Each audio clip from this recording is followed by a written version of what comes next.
Amigos do Bahia Econômica, o Brasil parece por vezes uma república de banana, como foi, por exemplo, o caso agora do presidente interino da Câmara, o Waldir Maranhão, ao suspender o processo de impeachment, anular o processo de impeachment e posteriormente voltar atrás.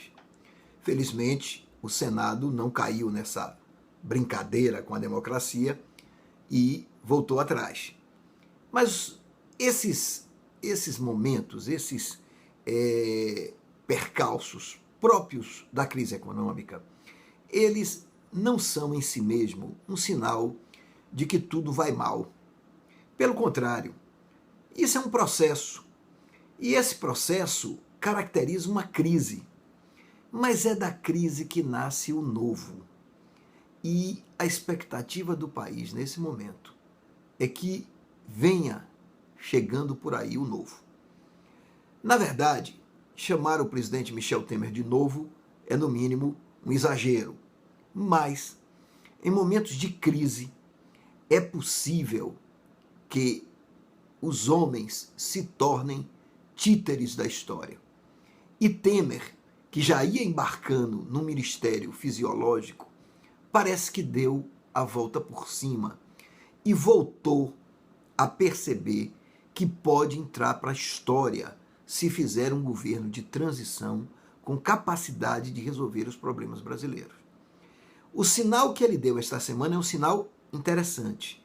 Ele voltou atrás na ideia de repetir o ministério de Dilma, focando apenas no apoio dos partidos políticos, e resolveu reduzir o número de ministério e fazer duas modificações fundamentais na estrutura do governo. Na verdade, a redução do número de ministérios não é em si mesmo uma grande economia de recursos. Pelo contrário, é muito mais uma medida simbólica, mas importantíssima, porque acena com o caminho que o governo quer dar a esse período de transição. Mas as duas medidas, essas sim, fundamentais, e que acenam para um futuro melhor para o Brasil, são as que foram anunciadas e que eu espero que se concretize, no sentido da incorporação do Ministério da Previdência Social ao Ministério da Fazenda, uma primeira medida fundamental, e uma segunda medida, que é a criação de uma pasta voltada para as concessões e para o setor de parceria público-privada. Por que a primeira medida é fundamental? Porque o Brasil não resolverá a sua crise fiscal sem resolver o problema da Previdência. A médio prazo, esse é o grande gargalo. E, portanto, é preciso que gradualmente, sem tirar os direitos dos trabalhadores atuais, que já conseguiram esses direitos, é preciso fazer uma reforma da Previdência.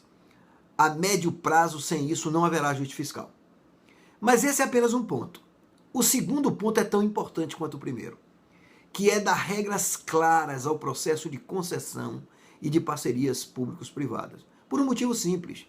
O Brasil precisa de infraestrutura, de muitos recursos para a infraestrutura. E o Estado, completamente falido, não tem a menor condição de fazer isso.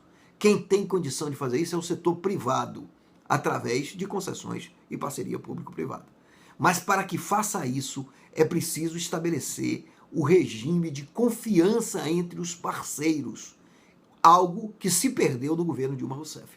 Assim, para que as empresas voltem a fazer parcerias, para que as empresas voltem a ter interesse em concessão, é preciso que haja essa concertação entre governo e empresas e que se volte a ter confiança no processo governamental, político e empresarial. Essas duas medidas podem fazer com que o presidente Michel Temer entre para a história pela porta da frente. Espero, sinceramente, que ele não recue novamente. Armando Avena, para o Bahia Econômica.